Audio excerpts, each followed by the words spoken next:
Բարև ձեզ, հարգելի այնակիցներ, սկսում ենք այսօրվա հաղորդումը, արդեն 2011 թվականի դեկտեմբերի մեջ ենք։ Առաջիկայում դեկտեմբերի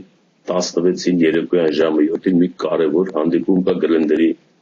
հանրային գրադարանում։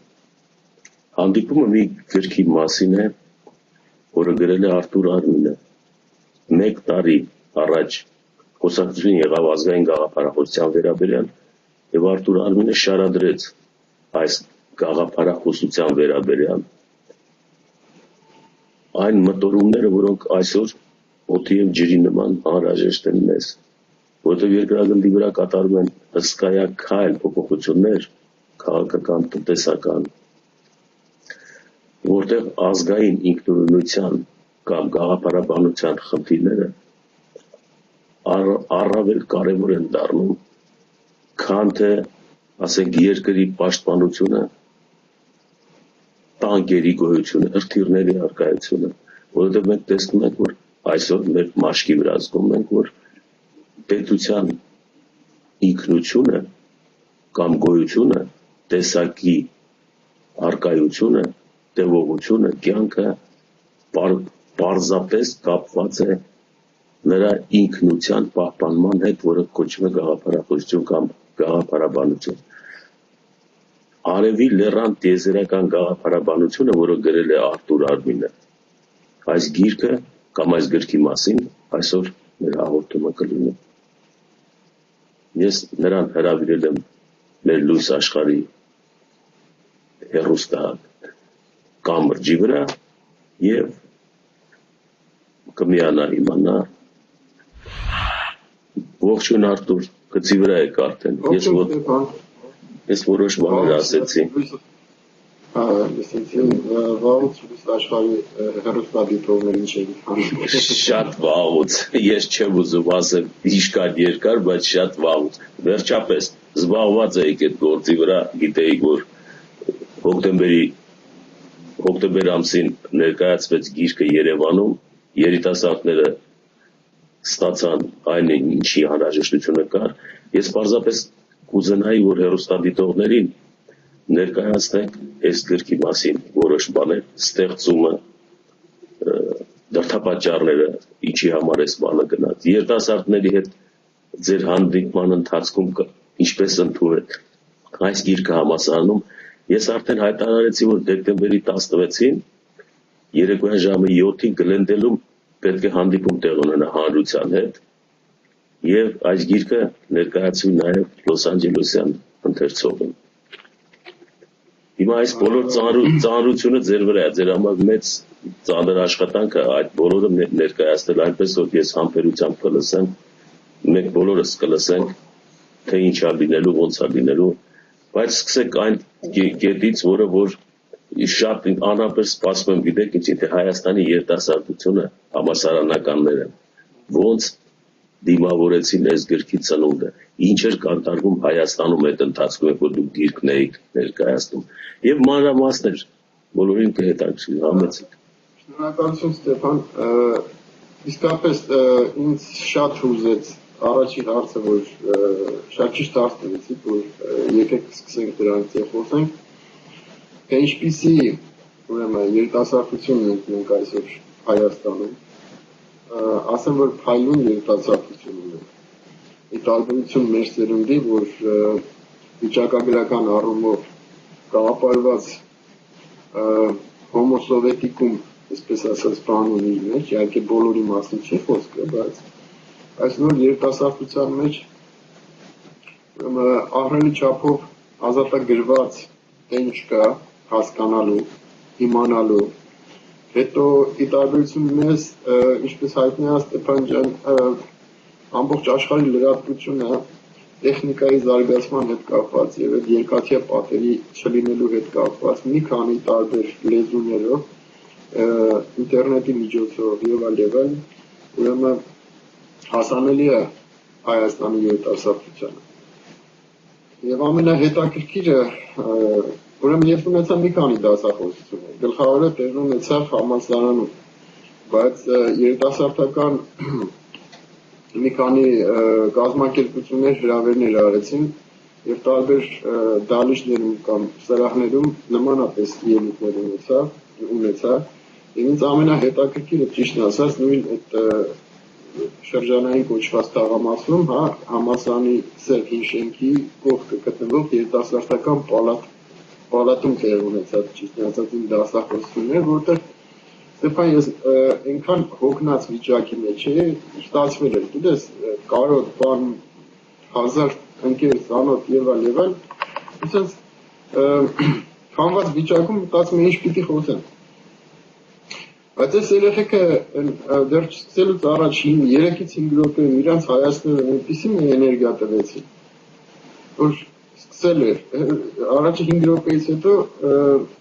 մի անգամից տեղ ունեցավ էներգիայի հորդում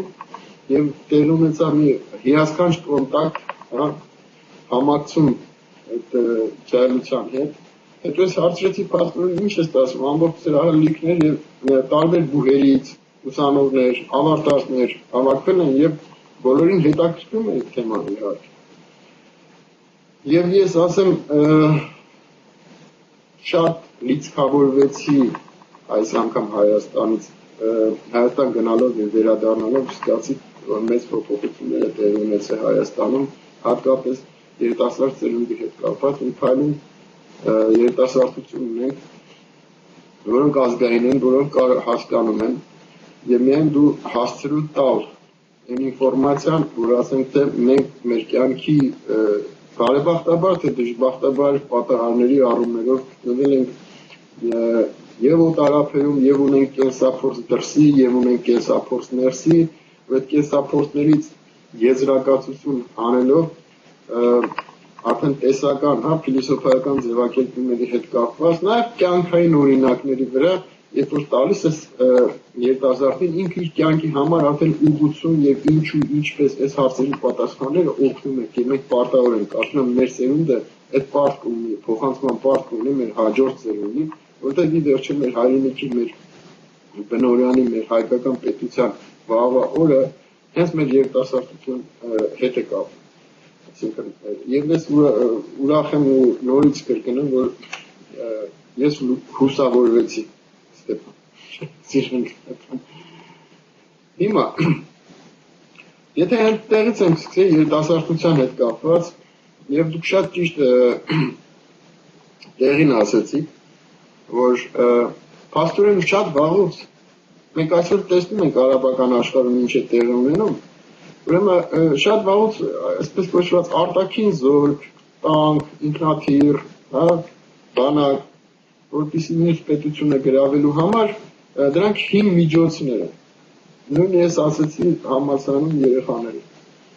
Այսօր մարդու իրավունքների անվան տակ փաստորեն շատ հանգիստ կրոնական ֆորմատի մեջ քաղաքական, գաղափարական, գիտական, որոնց երկրում ներսից ստեղծում են դրա ֆինանսավորելով անշուշտ, ստեղծում են կես գաղափարաբանություններ եւ ամենահզոր զենքը դա գաղափարաբանությունն է, երբ որ մարդու հայկական ժողովրդական խոսքը խելքը առնում ես, կամ խելքը ուտում ես, այսպես խոսքը, չէ ժողովրդական, թե որ խոսքի վերածված, եւ այդ պարագայում արդեն հասարակությունը սկսում է հակասությունների վիճակներում հայտնվել։ Եվ այդ ձեր ձայնը չի գալիս Ստեփան։ Հա։ Եվ այդ հակասությունների հետ կապված արդեն ներսից փլուզման process է կատարվում։ Հիմա շատ բարձր ես երեխաներին ասացի, աշխարհում կան հազարավոր բազմազան գաղափարաբանություններ եւ այլն, որն է ճիշտը դրանց։ Ես ասացի, որից գաղափարաբանությունը մի հավատացեք, իմն էլ մի հավատացեք, թե ինչ եմ ես говорю։ Դուք համեմատեք, թե ինչ եք տեսնում, եւ եթե տեսնում եք ու զգում եք, որ մեջը ճիշտ է գրած, ուրեմն դա անցալեք։ Ինչ է ազգը առաջի հարցը, կամ ինչի ազգ, դա ինձ ինչ է տալիս, ինչ է գաղափարախոսությունը, ինչու գաղափարախոսությունը։ Այսպիսի ֆունդամենտալ կամ այսպես կոչված տարրական հարցերից է սկսում ամեն ինչ։ Եվ փաստորեն ինչ է ստացվում, ես ասացի ուշադիր նայեք, ձեր պատուհանը բացեք եւ նայեք, ձեզ պետք չի գրքերի մեջ այսպես օֆիսներում եւ աշխատանքային սենյակներում մատից ծծած, ուղեղից հնարած արհեստական գաղափարաբանությունների մեջ թաղել ու տակին դուրս չգալ։ Բացեք ձեր պատուհանը եւ նայեք բնությանը։ Տեսեք, որ Աստված ստեղծում է բազմազանության սիմֆոնիա եւ երկու հիմնական սկզբունքով՝ անհատականություն եւ տեսակ։ Եթե մենք ասում ենք թռչուն, ապա կա թռչունի արծիվը, կռունկը, ագռավը եւ այլ եւ յուրաքանչյուր տեսակ իր ֆունկցիան է բերում ընդհանրական դաշտում, այսինքն ընդհանուր կենթանական հասարակության մեջ եւ այլ եւ այլ։ Նույնը տիեզերական բնության հետ է կապված։ Ուրեմն ինչ է ստացվում, որ այնինչ որ բնական է, այն գաղափարաբանությունը, որ բնության հետ համահունչ ու բնական է, դա իրական է։ Այն գաղափարաբանությունը, որ բնության հակառակ պրոցեսներ է կատարում, դա բնական չէ եւ վիճակված է ուրեմն մահանալու կամ նպատակ ունի, որոշակի նպատակ ունի, վատ նպատակ, փլուզելու, քանդելու կամ մոլորեցնելու։ Այս իմաստով։ Եվ ուրեմն շատ հանգիստ պարզանքալեցին երեխաներս ամեն ինչ, եւ դա ոչ միայն ընդհանրապես այդպես է։ Ամենաբանիմաց, ամենակրթված, գիտական տարբեր կոչում ունեցող մեր կյանքում շատ են քանի, չէ՞ Ստեփան, ունեցող մարդիկ նույնպես մոլորվում են։ Եվ այդ մոլորվածության հետ կապված ինչպես անել, որ չմոլորվես։ Պետք չի հենվել եւ ինչ-որ հեղինակության կամ դա կլինի համալսարան, ինստիտուտ, թե ինչ-որ պրոֆեսոր եւ այլ, դա չի հարցը։ Հարցը նա է, թե արդյոք ինչքան իրական է դա։ Եվ պետք է մարդ փոխանակ տան եւ վերցնի վարժանքի ենթարկելու փոխարեն ինքը փորձի դիտել, թե ինչպես է աշխատում բնությունը։ Հիմա տեսեք, դա մի խոսքով այս գիրքը օգնելու համար է, թե ինչպես տեսնել իրական բնությունը եւ ինչ է այդ ամեն ինչը։ Երկրորդ խնդիրը, որ կա վերջի հաշվով վերջի 20-25-30 տարիների ընթացքում գիտության մեջ, գենետիկական ինժեներիայի եւ ֆիզիկայի մեջ ուրեմն տեղի ունեցել բացառիկ հայտնագործություններ ահռելի քանակությամբ, որոնց վրա չի կառուցված կամ փիլիսոփայական եզրակացությունների, գաղափարաբանության հետ կապված ընդհանրացումներ չեն արված։ Ես ուզում եմ նշել Լուջի Կավալի Սֆորզային, իտալացի խոշորագույն գիտնական, որ համաշխարհային ուրեմն տասնյակ լաբորատորիաների եւ գիտական խմբերի ղեկավարն էր, նրա ենթակայության տակ աշխատում էր մոտ 1000 աշխարհի ամենահզոր գիտնականները, ոսկս գենետիկ կենսաբաններ եւ այլ։ Եվ նրանք փաստորեն ամբողջ աշխարհում կատարեցին բավական լուրջ փորձեր, այսինքն մարդու գենոտիպերը ինչպես է տեղաշարժ աշխարհագրականորեն որտեղից է եկել եւ այլ։ Եվ եզրակացությունը բացահայտ է ու ճշգրիտ, ավելին գերճշգրիտ։ Այսինքն 200-ից ավել ազգեր գոյություն են աշխարհում, որոնք ունեն իրենց ընդհանրական ինքնատիպ գենոտիպը, մյուսներից տարբերվող։ Հիմա սա բացահայտ բան է։ Մենք էլ լավ գիտենք, որ օրինակի համար հայ մշակույթը տարբերվում է կողքի հարևան վրացական մշակույթից։ Հայ աստծուն կամ բնությունն արող աստծուն ուրիշ գույներով է ընկալում, վրացին ուրիշ, ռուսը ուրիշ։ Դա կարող ենք մենք տեսնել նույնիսկ ծխպապատկերների մեջ, ռուսական իկոնաների մեջ մենք զգում ենք ռուսական հոգին կամ տեսակը, գույնը, չէ՞։ Հայկականը տարբեր, վրացականը տարբեր, իտալականը տարբեր, գերմանականը տարբեր, երբ որ սրանք բոլորը իրար հարևաններ են։ Բայց այսօր փաստորեն գենետիկական ինժեներան եկավ փաստեց ճշգրիտ գիտության հիմքով, որ այդ տարբերությունները ոչ միայն հոգուց են բխած, այդ տարբերությունները իսկապես կան։ Եվ ազգերը, 200-ից ավել ազգեր աշխարհում ունեն ինքնատիպ գենոտիպեր, որոնք ցույց են տալիս, որ մեկը մյուսից առանձնացված է։ Նույնիսկ ավելին հաստատեցին, որ լեզուն, այսինքն հայերեն լեզուն, ռուսերեն, ֆրանսերեն կամ ասենք արաբերեն եւ լեզուն անմիջական կապ ունի գենի հետ։ Գենի RH թրթռման հաճախականությունը եւ այս ձայնային հաճախականությունը նրանք համընկնում են։ Դա ոչ միայն լաբորատոր կամ տեսաբանական, սրանք տասնյակ եւ նույնիսկ հարյուրավոր փորձեր դրվեցին եւ Աֆրիկայում եւ Բրազիլիայում եւ Այսինքն այն գյուղերում, որտեղ բնիկները, այսպես ասած, դուրս չեն եկել 400 տարի կամ դուրս են եկել տեղափոխվել են ուրիշ տեղ, լեզվի թեթև փոփոխությունը արդեն գենում ցույց է տալիս։ Պատկերացնեք ինչ հետաքրքիր է, գենի մեջի վիբրացիոն համակարգի փոփոխություն է տեղի ունենում այս բարբառային տարբերությունների պատճառով։ Եվ ինչքան հեռանում է բարբառը եւ ինքնուրույն լեզու է դառնում, այնքան գենոտիպի կառուցվածքի վրա տարբերություն է տալիս։ Այսինքն եւ շատ հետաքրքիր է դա փաստորեն այն ինչ որ մենք գիտենք մշակույթից, մշակույթի պատմությունից, տեսնում ենք որ դա այդպես է, գենետիկորեն փաստվեց։ Հիմա այս հիմքի վրա ինչ է ընդհանրապես գաղափարաբանություն կամ ազգային գաղափարախոսություն։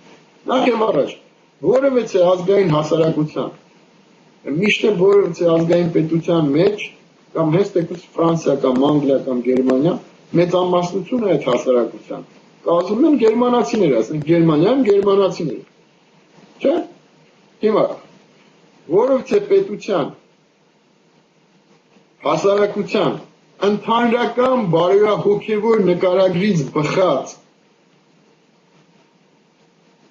հիմունքների հիմքի վրա ստեղծված, այսպես ասած, գաղափարաբանությունը, դա հենց կոչվում է գաղափարախոսությունը, դա հենց կոչվում է այդ ազգի լինելության ծրագիր կամ գաղափարախոսություն։ Այն տեսակետը, որ գիտեք հնչեցնում են ազգայնականությունը, ֆաշիզմը եւ այլն, սրանք абսուրդ հիմարություններ են։ Սրանք դիտմամբ թշնամական, ոնց որ ասած, քարոզներ են, որտեղ ազգային գաղափարաբանություն դա չի նշանակում մեկ ազգի գերակայության քարոզ մյուսների նկատմամբ։ Թեկուզ այդ ծայրահեղ մոտեցումներին մենք գիտենք, եղել են։ Բայց ազգային դա նշանակում է տվյալ ազգի ինքնաճանաչողություն։ Իր իսկ ֆունկցիան ընդհանուր մարդկային հասարակության մեջ, թե ինչ ֆունկցիայով է ինքը մասնակցում լավագույնս եւ ինչ կարող է անել, որ մյուսը չի կարող անել։ Հիմա, այո, մարդը կենսաբանական տեսակ է, բայց այսօր գիտության բոլոր սֆերաներով ապացուցվում է, որ նա մարդը կենսաբանական տեսակ է, բայց գոյություն ունի ենթատեսակներ, դրանք ռասաներն են, սև սպիտակ դերի։ Ռասաների ենթատեսակներ, դրանք արդեն գալիս են հավանությունները, որոնք ունեն ինքնատիպ, ինքնուրույն գենոտիպով տարբերվում են մեկը մյուսից։ Հիմա որպեսզի պատկերացվի, ասենք թե որքան էլ վարժեցնենք, սովորեցնենք տարիներով սպիտակամորթ մարդուն, նա չի կարող, ասենք, թռիչ բարձություն հաղթահարել, ինչպես ասենք, սևական ռասայի ներկայացուցիչ։ Կամ այն դիմադրողականությունը, կամ ասենք թե հատկությունները, ասենք կարատեի կամ բանի, մենք գիտենք արևելյան սպորտաձևերի, որ մեկ վարժությունը 1 միլիոն անգամ կատարելով հասնում է կատարելության, այդ համբերությունը մենք չունենք, ունի այդ դիմացկանությունը եւ կրկնելու հատկությունը ունի տրված է բնության կողմից այդ ռասային դերին։ Բայց մեզ տրված է մի ուրիշ հատկություն։ Մեզ տրված է, ասենք թե հիմա քաղաքակրթության պատմության մեջ մենք տեսնում ենք, որ ասենք թեկուզ վերջի 17-20-րդ դարի ընթացքում ֆիզիկայի, քիմիայի, բիոքիմիայի, մաթեմատիկայի մեջ, որ այսօր ինտերնետի ունենք, դրան շնորհիվ ունենք ինտերնետ եւ այլ տեխնիկայի շնորհիվ, սպիտակամորթի ուղեղը աշխատում է եւ նա ստեղծում է իր ուսերի վրա տանում է քաղաքակրթության այդ կողմի զարգացում։ Իհարկե կարելի է հիանալ կարծես, այս մարդու հնարավորությունները բացքի բարդության այն ինչ մենք տեսնում ենք, ասենք թե Միացյալ Նահանգներում բասկետբոլի ազգային հավաքականը, որտեղ բոլորը սեր են։ Մարդու հնարավորություններն է հիացնում է, չէ՞, թռիչ բարձրությունը։ Բայց նաև հիացում է, երբ որ կարծես ես կարդում եմ, որ Գուրգեն Ասկարյանը սրանից 30 տարի առաջ այնպիսի մի հայտնագործություն արեց, որ 30 տարի հետո հենց ամերիկյան արդեն փորձով հաստատեցին ու հիացական բաներում թե միլիոն երթականի ճշգրտությամբ լույսի արագությունը սառույցի 7.5 կիլոմետրանոց դաշտով արձակելու դեպքում 6 անգամ արագանում է լույսի արագությունը, այդ ճշգրիտ հաշվարկները նա թղթի վրա է առանց իմանալու թե ոնց, то есть առանց լաբորատոր թեստի, այսպես ասած։ Եվ մարդիկ մի շարք գիտնականներ, հենց ամերիկյան հիասքանչ ու հիացմունքով ուրեմն հղումներ էին գրել այդ հոդվածի տակ, որ շատ մեծ հեղինակություն է, թե մարդկային բնավորությունը ինչ գեղեցիկ բան է, որ առանց լաբորատոր տեստի այս մարդը տեսականորեն մտքի ուժով կարողացել է արդյունքի հասնել։ Ուրեմն ինչ է ստացվում, մենք տեսնում ենք, որ նույնիսկ գրասաների մեջ մարդկային հասարակության առումով ամեն մեկը բերում է իր ֆունկցիայով, իր գույնը ընդհանուր մարդկային հասարակության զարգացման մեջ։ Նույնն է եւ ազգերի հետ կապված պատմությունը։ Հիմա սա փաստ է, սա բնության փաստ է, Աստված բնությունը արարում է բազմազանության սիմֆոնիայով, եւ ոչ թե միահարթեցման ֆորմուլայով։ Երբ մենք տեսնում ենք, որ պարտեզը մի գույնի է, մի բոյի է, ծառերը կամ ասենք բանը, ծաղիկները, երբ որ նա մահացած է, այլապես դու տեսնում ես բարդ, ձնծաղիկ, ասենք թե մեխակ եւ այլ բազմահոտ, բազմագույն,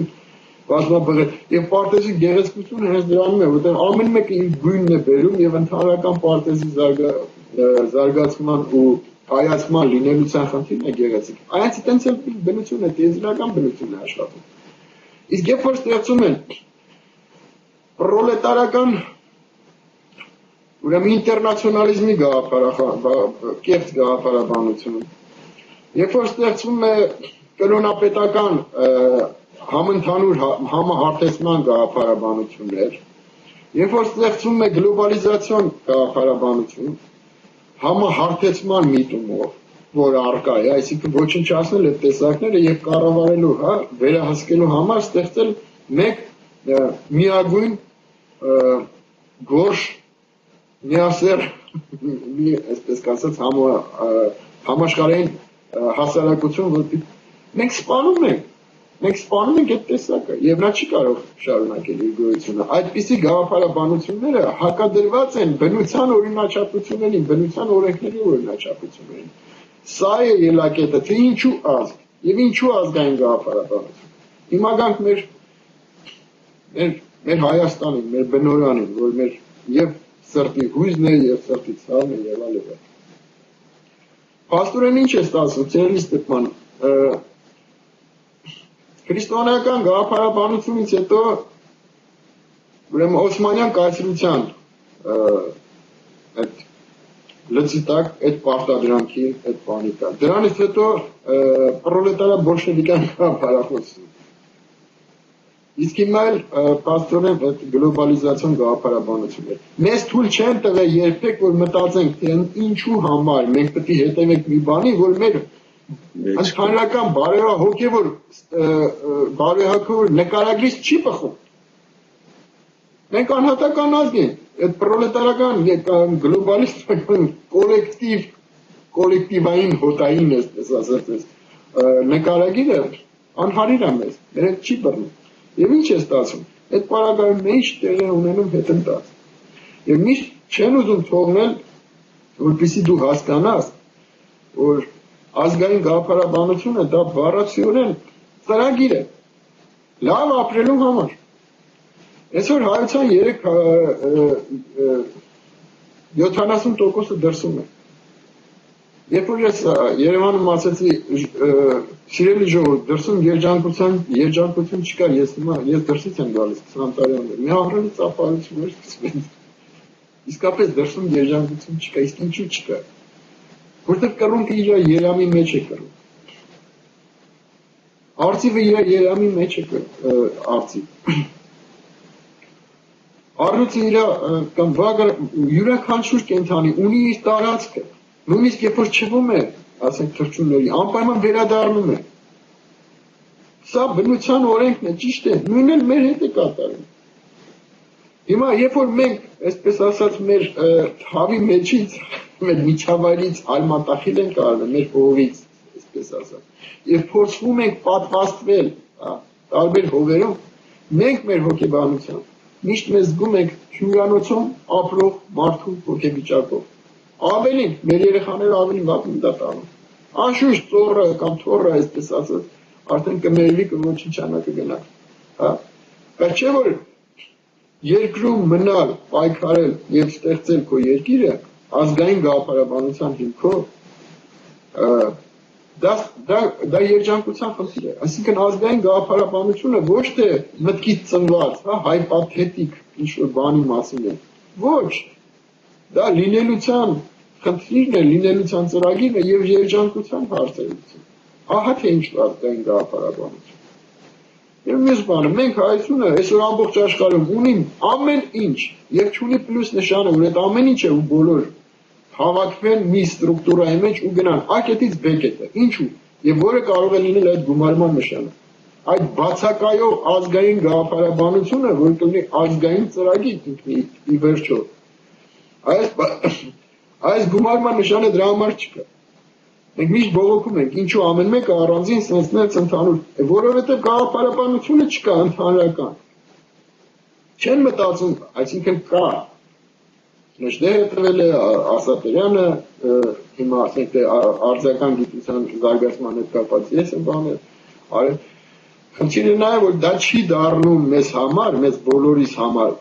ընդհանրական ուղեցույց, որովհետև միշտ խանգարում են կողքից կամ էլ իշխանության ղեկին կանգնած, այսպես ասած, կիսագրագետները չեն հասկանում դրա անհրաժեշտությունը։ Պարզ հասարակ բան է, եթե մենք ուզում ենք սարքել մի շենք, նույնիսկ գոմ, սկզբից մենք դա մտքով տեսնում ենք, բնականորեն։ Հետո մեզ անհրաժեշտ է թուղթ ու մատիտ, որպեսզի թղթի վրա դրա գծագիրը անենք։ Հետո մեզ անհրաժեշտ է այդ ճարտարապետական գծագրի ինժեներական գծագիրը, այսինքն հաշվարկ, թե ինչքան ցեմենտ է պետք, ինչքան քար է պետք կառուցելու համար, չէ, ինչքան երկաթ բետոն է, ձողեր են անհրաժեշտ։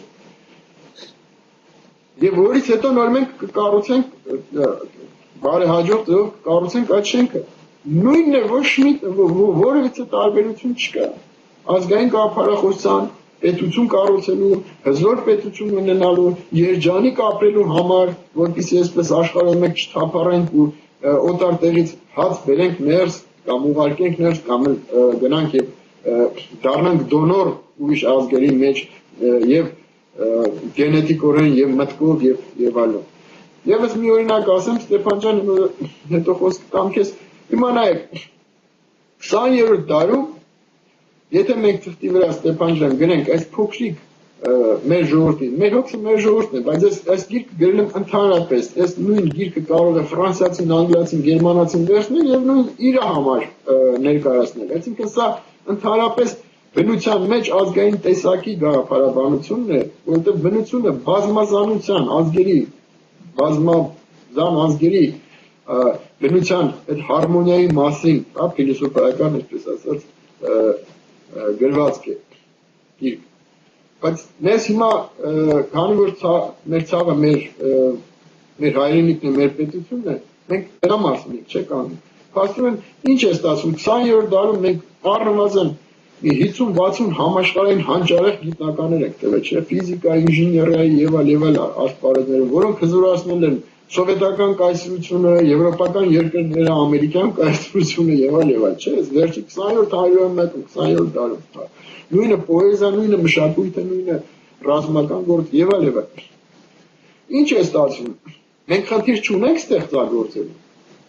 Բայց ամբողջ հարցը այն է, որ այդ ժողովուրդը այդ մարդկանց այդ ահռելի թվականակը իր երկրում չի կարողանում վերարտադրել իր հոգու եւ մտքի բխածը։ Դրա համար միլիոնավոր դոլարների լաբորատորիաներ եւ այլ։ Ուրեմն երբ կլինենք մեր երջանիկ։ Եվ երբ որ կարողանանք հզորացնել մեր երկիրը, ոչ թե ուրիշին։ Եվ ինչ է միշտ ստացվել, մենք դուրս ենք եկել, հզորացրել ենք ուրիշին, ստացել ենք աշխատավարձ, հա։ Իսկ հետո հզորացած ուրիշը միշտ խնդիրները ստեղծել մեզ համար ու թշնամական աշխարհակաղակական խնդիրներով, հա, ներելով եւ այլն։ Այսինքն դեռ ամեն ինչ շատ պարզ է։ Մեզ խանգարել է միշտ, որ ուրիշ գաղափարախոսության տակ ընկած մոլորվածությամբ մենք չենք հասկանում, որպեսզի մենք կարողանանք կառուցենք մեր տունը ի վերջո։ Մենք պետք է նայենք բնությանը, հասկանանք, որ մեր տեսակը իր տունը սարքելու համար պետք է չշեղվի, նայ բնությանը բաց աչքերով եւ ստեղծի իր ոչ միայն ստեղծի, տեսականորեն ստեղծել է իր հերթին, այլ նաեւ գա պրակտիկ են մտքի, որ կիրառման մեջ դնի, հա, հայ ժողովրդի ընդհանրական բարեհոգևոր նկարագրից բխած օրինաչափությունները եւ դրա հիմքով կիրառական դասավանդում տեղի ունենա հայկական դպրոցներում հենց ազգային գաղափարախոսության մասին։ Եթե մենք ունենանք մեկ դաստիարակված սերունդ, ինչպես Նիժդեհն էր ասում, ապա մենք կարողանանք կառուցել մեր երկիրը եւ ամենահզորը դարձնելով նրա ապագան որոշված կլինի։ Այսքանը։ Արտուր, այնքան հետաքրքիր է ուշադիր լսում էին։ Մենք ժամանակ ունենք, մի թեթև արդեն սկսենք հարցը խորացնել։ Ես լսեցի այդ ամենը եւ մտածում եմ գաղափարախոսության այդ հենքերը, որը առաջացան պրոլետարիատան, ասացի իր ոտի վերաբերյալ, դուրս եկա, որ 3 պետություն, 3 տեսակ, ազգի տեսակ ստեղծեցին դա անգլոսաքսը, գերմանացին եւ ֆրանսիացին։ Մարքսի հիմնական աղբյուրները, որոնք որ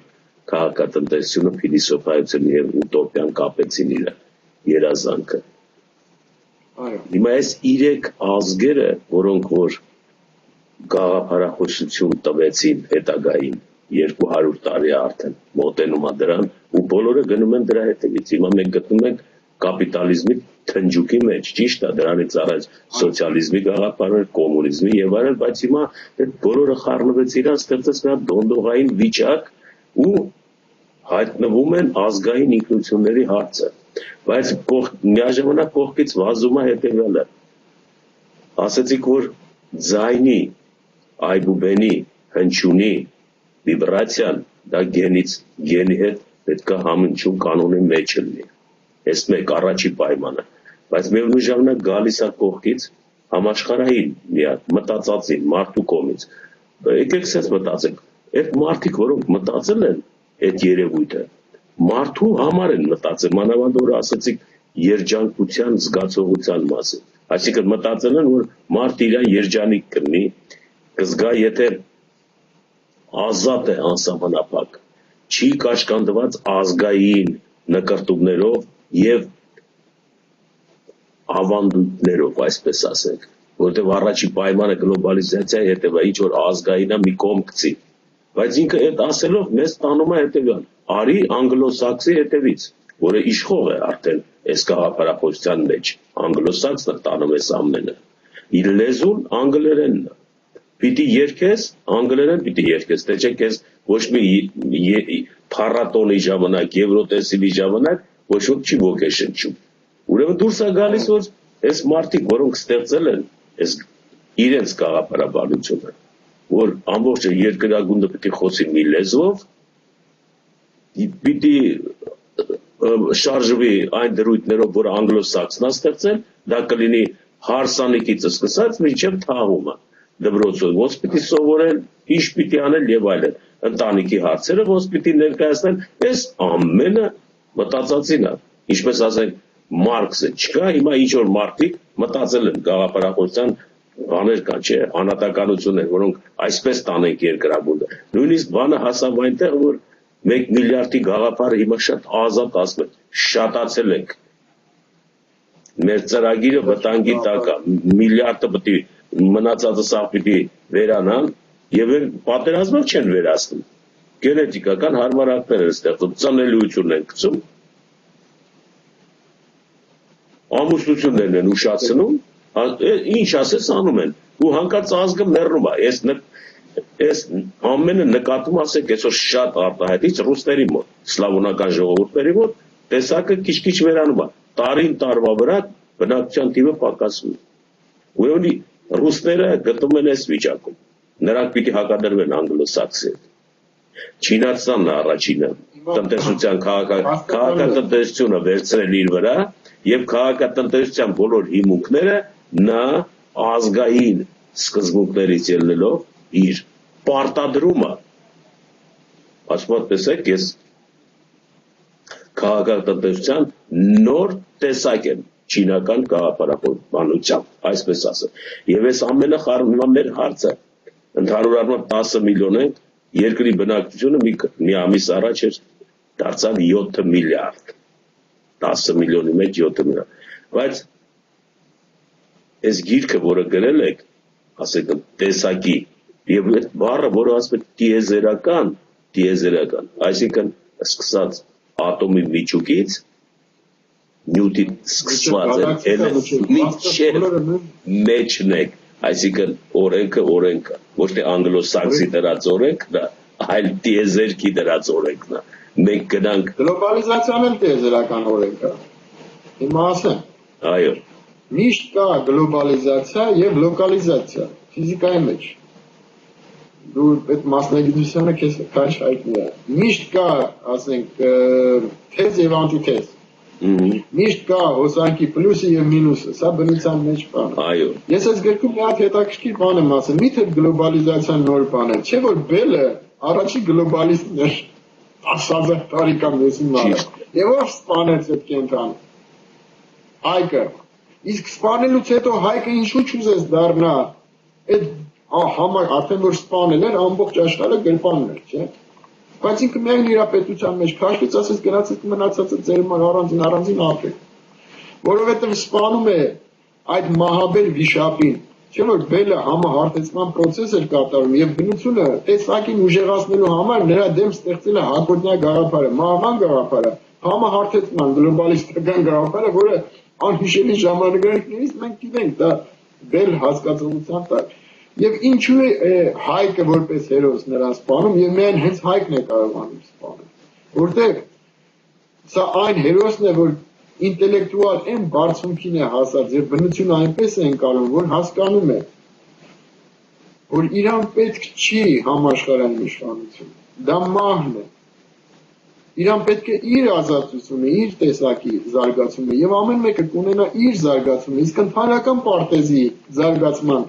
խնդիրը եղբայր թողեք Աստծուն, հա, թողեք բնությանը, ինքը ամեն ինչը բալանսավորում կանոնավորում է, ձեզ մի դրեք ես ինչի տեղ էլի, ավանակներ։ Հասկանում եք։ Հիմա գոյություն ունի պետություն, ազգային պետություն, գոյություն ունի կայսրապետություն եւ գոյություն ունի համաշխարհայնապետություն, այսպես ասեմ։ Հիմա պետությունը, ազգային պետությունը, դրա հասարակության մեծամասնությունը մեկ ազգի մեծամասնության հիմքով է։ Այստեղ ամեն ինչ հեշտ է, որովհետև աստորեն ազգային պետություն կառուցվում է այդ ազգային հասարակության ընդհանրական բարեհոգևոր նկարագրից բխած, ուրեմն սկզբունքներով եւ այլն։ Հիմա երբ որ մենք գործ ունենք արդեն կայսրապետության հետ, ապա այնտեղ մի 100-200 տարբեր ազգությունների մասին է, չէ՞ խոսքը։ Սա էլ բնական բան։ Ուրեմն գերկենտրոնացումը եւ այլն մենք պատմության ընթացքում միշտ տեսնում ենք, բայց վերջի հաշվով ուրեմն կայսրապետության, որը գլոբալիզմի տարբերակներից մեկն է, երկու տարբերակ Ստեփան ջան։ Օրինակ հեթանոսական կայսրապետության ժամանակները, հունա-հռոմեական կայսրապետությունները, չէ՞, մենք արևմուտքից սկսում են, արևելքի եսին որտեղ միջև տարածում են, չէ՞։ Այս եւ կա քրիստոնեական կայսրապետության տարբերակը, որ շատ նման է սոցիալիզմի, այսպես կոչված, հա, կայսրապետությանը, որը նույնպես հիմա նման է գլոբալիզմի այլանդակությանը։ Ուրեմն հեթանոսական կայսրապետության հետ կապված, հենց հեթանոսական կայսրապետության ամենամեծ թշնամու նոր կտակարանի խոսքերով բացահայտենք, թե ինչ էր տեղի ունենում։ Երբ որ բերում են Հիսուսին տալիս են դրամը, ասում են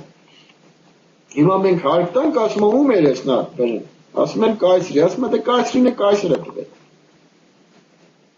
Կամ էլ, երբ որ Հիսուսին բերում են Ռոմի կուսակալ Պիղատոսի մոտ, արա ասում են սրան խփի կամ դու դատի, ասում են ես դրա հետ ախր գործ չունեմ։ Ձեր հավատն է, ձեր կրոնն է, ձեր մշակույթն է, ձեր լեզուն է, մենք դրա հետ ընդհանրապես կապ չունենք։ Մենք ստեղ զորքով մեր այս ռայոնի, այս շրջանի հանգստություն ու բալանսն ենք պահպանում, շինարարական կառույցներ ենք անում, ես ենք անում, հա։ Դրա համար պետք է կենտրոնին վճարում ես։ Դուք ունեք ձեր թագավորը, չէ՞։ Դու ունեք ձեր ուրեմն հոգևոր առաջնորդը, ձեր կառույցները, գնացեք ձեր համար դատեք։ Ահա։ Ուրեմն մենք ինչ ենք տեսնում։ Ուրեմն հեթանոսական հունահռոմեական կայսրության կայսրապետական ֆորման դա պարտադրանքի ձեռք չէր։ Այսինքն ինքը ուղղակի ադմինիստրատիվ, հա, հարկը վճարի 10-րդը եւ վերջ։ Ադմինիստրատիվ խնդիր էր լուծում եւ լուծում էր ազգերի մշակույթների փոխինտեգրացման հնարավորություն արևմուտքը եւ արևելքը։ Գալիս է քրիստոնեական կայսրապետություն։ Ինչ է ասում։ Ոնց որ մեծ նույն բանի ժամանակ, ասենք հունահռոմեական ժամանակ Հայաստանում հայկական աստվածություններն էին պանթեոնի մեջ, հա, Հրեաստանում նրանց հավատներ, չէ՞։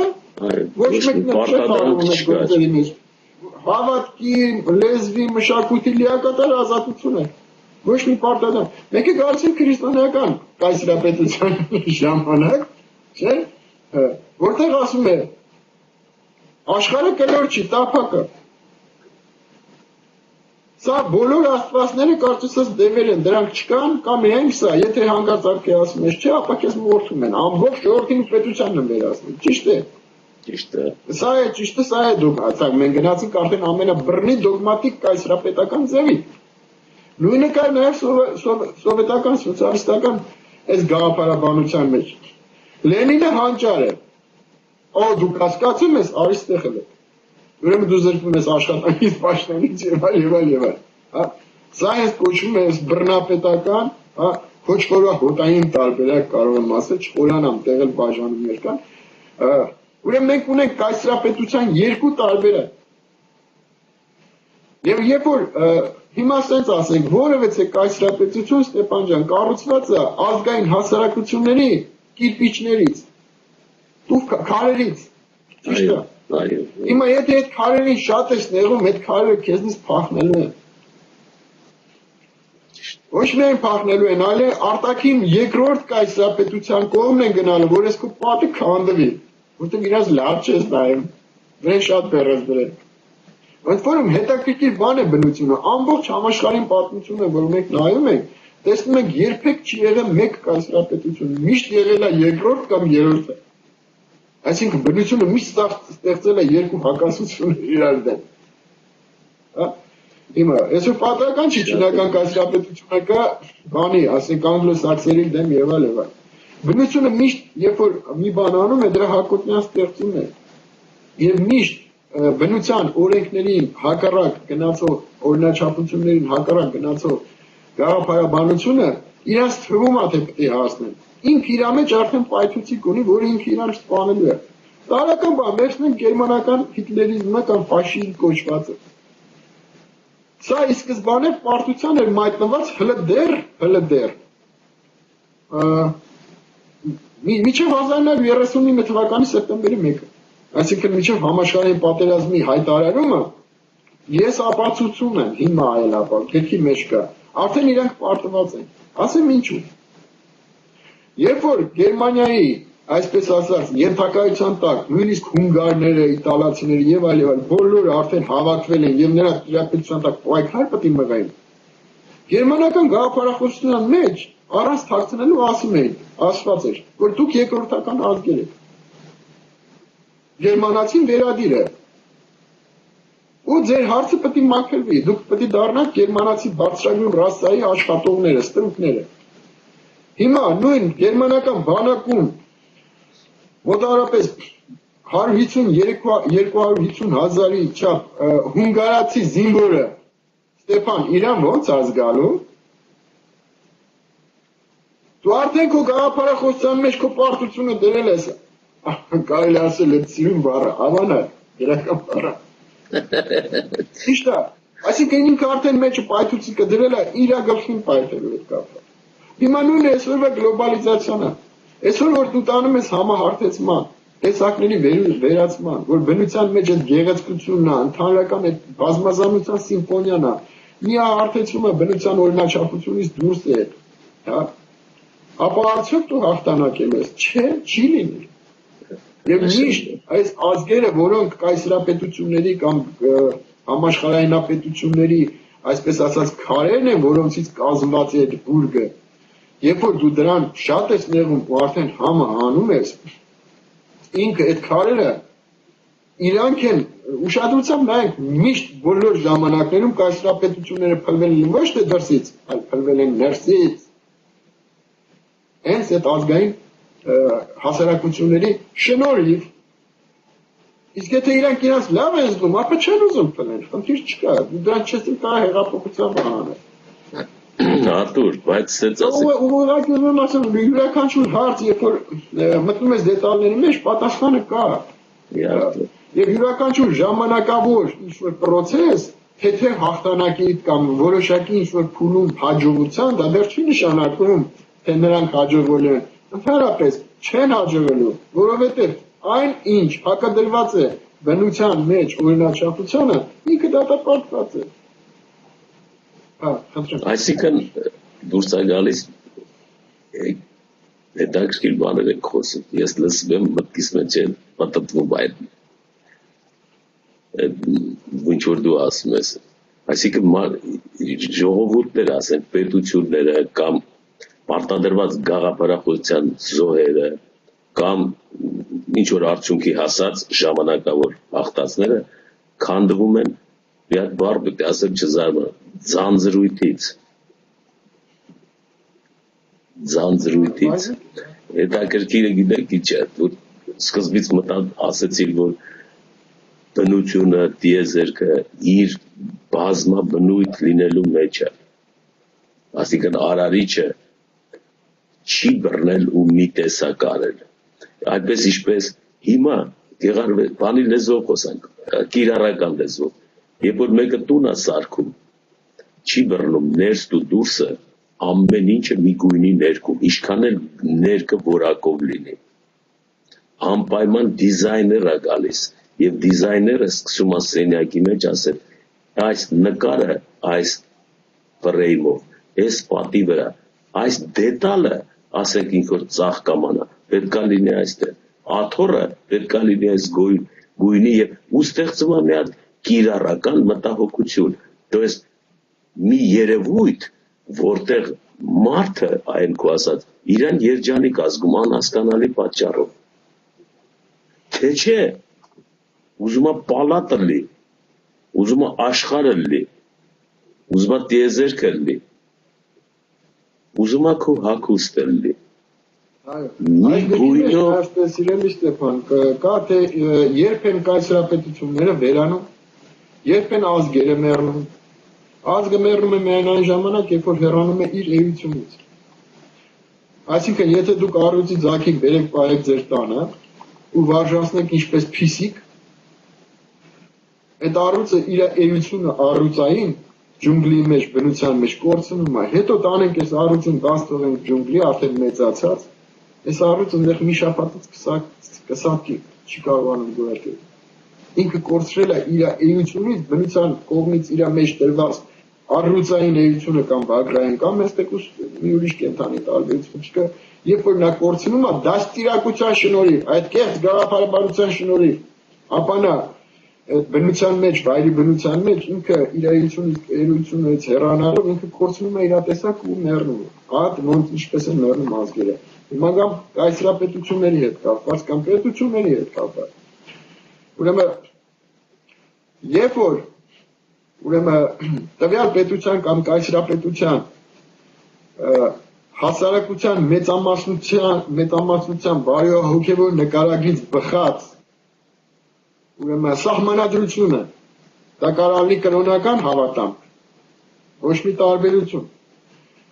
գաղափարաբանությունը չի համապատասխանում արդեն իր հասարակության հետ այդտեղ խզում առաջանում ու մեռնում է հիմա նայեք 224 տարի առաջ Միացյալ Նահանգների սահմանադրությունը որը սրանց սրբության սրբոցն է եւ ամենաուժեղ հիմքն է որ այս երկիրը պահում է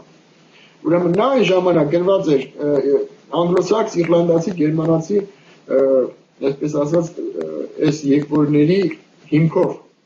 որոնք մեծամասնություն են կազմում Միացյալ Նահանգների հասարակության մեջ ճիշտ է այսօր արդեն դեմոգրաֆիական փոփոխության առումով այդ սպիտակ ռասան փոքրամասնություն է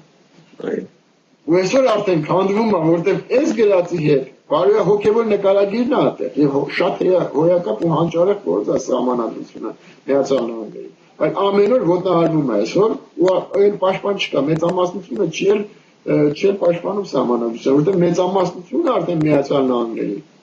այն այդ ռասան չի դեռներ այնքան են բաց եկել լցվել եւ ու քանդվում է կամ սովետական միության հետ կապված 170 ազգեր եւ ազգություններ կան սովետական միությունում 15 հանրապետություններ եւ այլ չեն դեռ տարբեր միավորներ եւ այլ եւ դրվում է դրսից հա ներմուծված կոլեկտիվիզմի գաղափարաբանությունը այդ սոցիալիզմ եւ այլ մենք այնտեղ ապրել ենք ոչ մեկի հոգի հարազատ չէր Ոչ մի ժողովրդի, այսինքն երբ որ թուլացավ արդեն այս բռնատիրական, հա, զսպաշապիկը, այս մարդը արդեն ասաց պիտի քանդեմ, նույնիսկ չփորձեց մտածի, աղբեր ջան, այս զսպաշապիկը վերջ աշխով տունա կառուցվի, արի դեմոնտաժով վերափոխում անեն, որ կարողանա զարգանա, չեն այնքան էր այսպես հոգնած, բռնեց ու փլեց, ոչինչ չացեց, հիմա էլ կրակն անգե երկրորդ բանը չի կարեմ սարքի, դա այսինքն երբ որ մեր ժամանակը սպառվել է, գիտեք կարիսը ասա, երբ որ հասարակության բարոյական նկարագրից բխած, հա, Սրբազան օրենքը չի համապատասխանում այդ երկրի բնակչության հետ, բարոյական նկարագրի հետ, ապա այստեղ խզում է տեղ ունենում եւ տեղ ունենում կործանում ոչինչ ասում։ Արի այսպես անենք, այս խոսակցությունը տեղափոխենք դեկտեմբերի 16-ին հանրային գրադարանում, որ կհանդիպենք, այս թեմայի շուրջն է երևի ամբողջ խոսակցությունը այդ է, ժամը 7-ին, հա, դեկտեմբերի 16-ին ժամը 7-ին հանրային գրադարանում եւ նաեւ այսպեսի մի բան անել, քանի որ գիրքը Արևի լեռան տիեզերական գաղափարաբանությանն է վերաբերում եւ այս թեման խոսում ենք մենք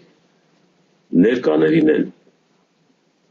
ներգրավենք դրա մեջ, այսինքն իրանք էլ ազատ մտնեն, խոսեն այս բանը եւ դրանով այսինքն ոչ թե վերածենք գրքի ներկայացման, այլ վերածենք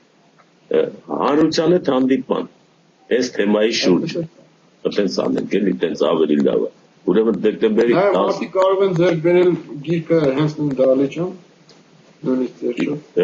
գիտեք ինչ ասած այս գիրքը որը գրված է Արտուր Արմինի կողմից ձեր կողմից է գրած այս խոսակցությունների վրա ոնց որ կարագի վրա մեղր կսես սկզբից խոսակցությունները երբ որ գկան արդեն մի հատ էլ որ կարդացվի գիրքը մի անգամից տեղը կընկնի որտեղ այս խոսակցություններն են որ բերեցին այդ գրքի ծնման առաջացմանը եւ այս խոսակցություններից առաջացավ այդ գաղափարաբանությունը եւ հիմա մարդիկ պատրաստ են այդ գիրքը ընդունելու որովհետեւ հեշտ է ուրեմն այս 16-ին կհանդիպենք Գլենդելի հանրային գրադարանում ժամը 7-ին երեկոյան չէ սպասենք այս խոսակցությանը ես էլ գկամ չնայած ուրիշ քաղաք որ լինեմ անպայման գկամ այդ հաղորդմանը հանդիպմանը զանով ավարտենք մեր երկար եւ կարճ խոսակցությունը այսպես ասենք շնորհակալություն ստեղծություն ես շնորհակալ որ զարդարեցիր եկար լույս աշխարհը տիեզերական գաղափարախոսության առաջին մասով ստեղծություն բոլորին հաջողություն